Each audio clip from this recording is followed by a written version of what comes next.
Bonjour, bienvenue dans cette vidéo. Dans celle-ci, on va parler de la notation ingénieur. On va d'abord parler de qu'est-ce que c'est cette notation ingénieur, qu'est-ce que ça signifie. Et deuxième partie, on va voir comment utiliser de manière facile votre machine à calculer pour utiliser cette notation ingénieur. Donc, quand on parle de notation ingénieur, c'est un type de notation qu'on va utiliser dans tous les métiers techniques. Donc, par exemple, si on prend le mètre, c'est l'unité de base. Et puis après, quand on va aller dans des chiffres grands ou petits, à la place de dire par exemple 10 000 mètres, on va plutôt dire c'est 10 paquets de 1000 mètres. Et puis on va utiliser un préfixe qui dit 1000. Donc on va utiliser dans la notation ingénieur que des paquets, on va dire, qui sont des puissances de 10 multiples de 3. Donc 10 puissance 3, 10 puissance 6, etc. On va voir ça tout de suite. On va se limiter à ces multiples de 3 dans la notation ingénieur. Dans la notation scientifique, on va utiliser d'autres types de notation. Voilà. Alors si on revient à la notation ingénieur, si on va dans les valeurs plus grandes, ben, le premier préfixe, en fait, c'est pour la valeur 1000, 10 puissance 3. 1000 mètres, c'est 1 kilomètre. Voilà. Donc on va utiliser le nom kilo, et dans la façon de noter, on mettra un K. Quand vous verrez un K, ça signifiera kilo, ça représentera 1000. Voilà. 10 puissance 3. Donc on voit qu'on a ici 3. Maintenant ça va 3 plus haut, 10 puissance 6. Donc ce sera 1000 kilos. Donc 1 million de valeur de base. Et ça, ce sera le méga avec M majuscule. Donc minuscule, majuscule, attention à son importance. 1000 fois plus haut, donc 1000 mégas, ce sera un giga. Voilà. Ensuite, encore 1000 plus haut, on va avoir le téra, 10 puissance 12. Alors, ici, je me suis arrêté à téra, c'est celui qu'on utilisait dans les métiers techniques, rarement plus haut, le téra, par exemple, pour le térabyte, pour l'unité de stockage d'un disque dur, par exemple. On a le mégahertz, le kilogramme, etc. Donc, on va utiliser ces notations. Contre le bas, on va aussi avoir des préfixes et des noms correspondants. Donc, si on descend de 3, 10 puissance moins 3, c'est le millimètre. Un millimètre, c'est un millième de mètre. Si on descend 1000 plus bas, on a le micromètre. Un micromètre, c'est un millionième de mètre, mais c'est aussi un millième d'un millimètre. Donc on est 1000 fois plus petit que le millimètre. Si on fait 1000 fois plus petit que le micromètre, on a le nanomètre. Et encore 1000 fois plus petit que le nano, on a le pico. Donc on va utiliser nos métiers techniques depuis le pico jusqu'au téra. Le téra, j'ai donné l'exemple de l'informatique. Pico, on va l'utiliser par exemple pour les condensateurs. Picofarad. Ce sera 10 puissance moins 12 farad. Voilà. Donc on voit qu'entre chaque passage, on fait fois 1000. Un nano, c'est 1000 pico. Un micro, c'est 1000 nano. Un milli, c'est 1000 micro. Contre le haut, 1 méga, c'est 1000 kilos. 1 giga, c'est 1000 mégas. Et 1 téra, c'est 1000 gigas. Voilà. Alors maintenant, on va peut-être donner un exemple. Par exemple, une distance, 132 km. Qu'est-ce que ça veut dire? 132 km, c'est cette distance-là. Donc vous remarquez que ici, c'est marqué IK et qu'on traduit kilo. On ne va pas dire 132 km. C'est dans le langage usuel d'utiliser ce K, c'est kilo. Donc on va parler avec le nom, mais on écrit le préfixe. Donc 132 km, c'est 132 fois 10 puissance 3 mètres. 10 puissance 3, c'est 1000. Donc ça fait 132 000 mètres. Donc 132 km, c'est 132 000 mètres. Voilà. Alors maintenant, on va voir comment on peut convertir ces différentes valeurs.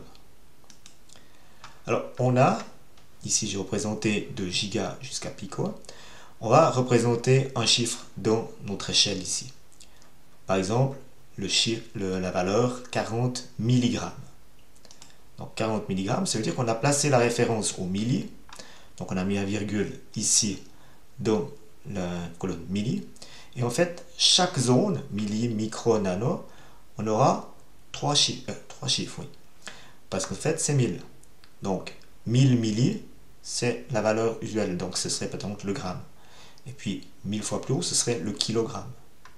Donc on a chaque fois des paquets de 3, un paquet de 3 pour micro, un paquet de 3 pour milli, etc.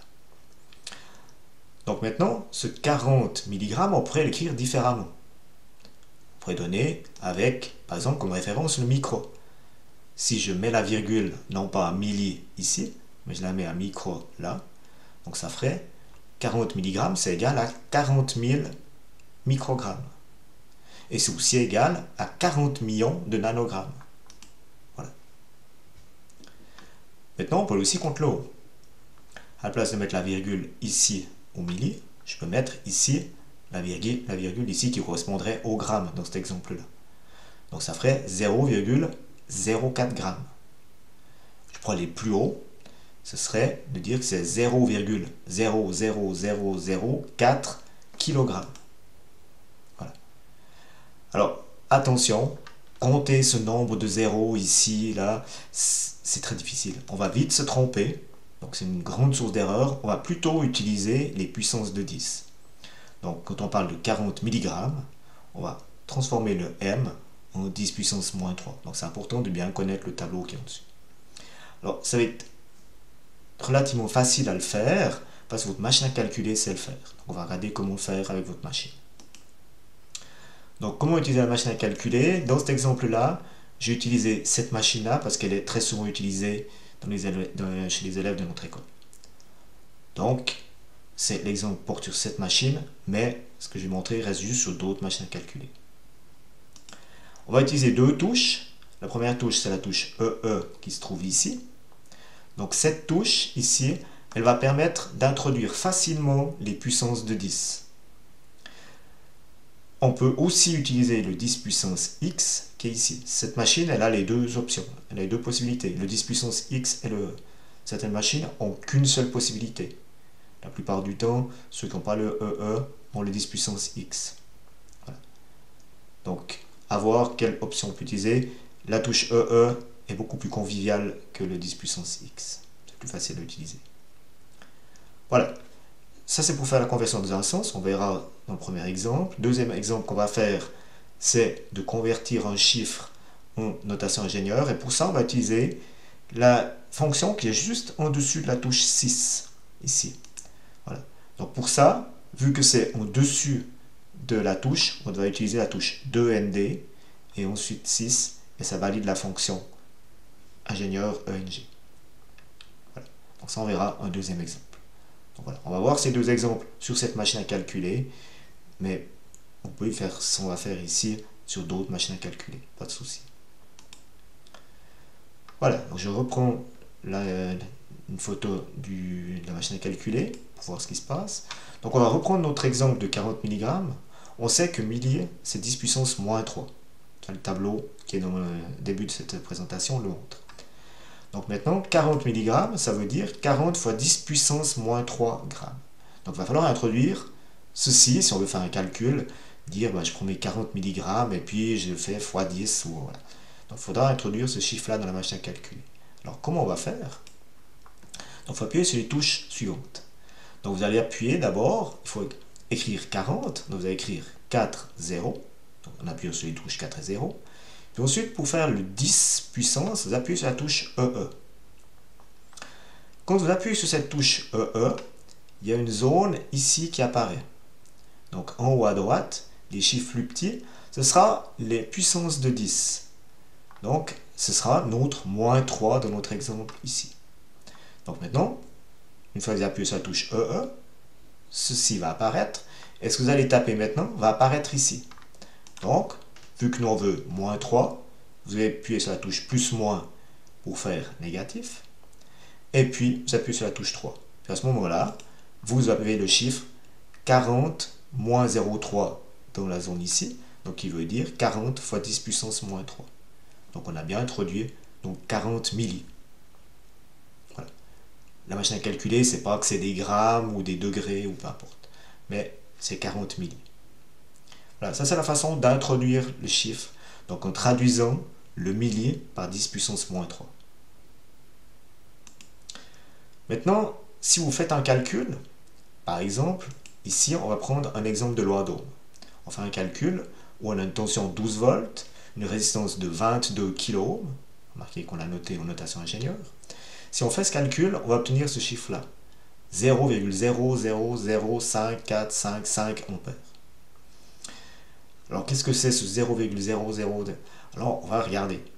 Alors, on peut compter le nombre de zéros. C'est-à-dire, on se dit 1, 2, 3 crans. Là, c'est des milliers, puis etc. Bon, c'est des cas. Alors, ça, c'est possible de le faire. Quand on est dans des valeurs comme ça, c'est encore faisable. Quand on arrive à des nanos, picos, ça va commencer à faire beaucoup de zéros. Donc, pour ne pas se tromper, la machine à calculer le fait pour vous. Donc, utilisez la machine à calculer. Alors, pour ça, comment le faire? Donc, il faut appuyer sur les touches qui vont valider le mode ingénieur. Ici. Donc, pour ça, il faut appuyer sur la touche 2ND, 6, et puis à ce moment-là, il y a la fonction ingénieur qui se met en marche, et votre affichage va changer. Vous aurez plus les 0,00, etc. Vous aurez le chiffre 545,5, et dans la petite zone qui est en haut à droite, vous allez voir apparaître moins 0,6. Ce qui veut dire que le chiffre, c'est 545,5 fois 10 puissance moins 6. Voilà. Et moins 6, c'est micro. Donc, le chiffre qui est ici, c'est 545,5 microampères. Donc, profitez de votre machine à calculer qui le fait pour vous. Et comme ça, vous ne vous trompez pas. Voilà. Ça, c'était une petite introduction sur cette notation ingénieur. Il y aurait d'autres choses à en dire. Mais pour cette notation, on va s'arrêter là. Voilà, je vous remercie de votre attention.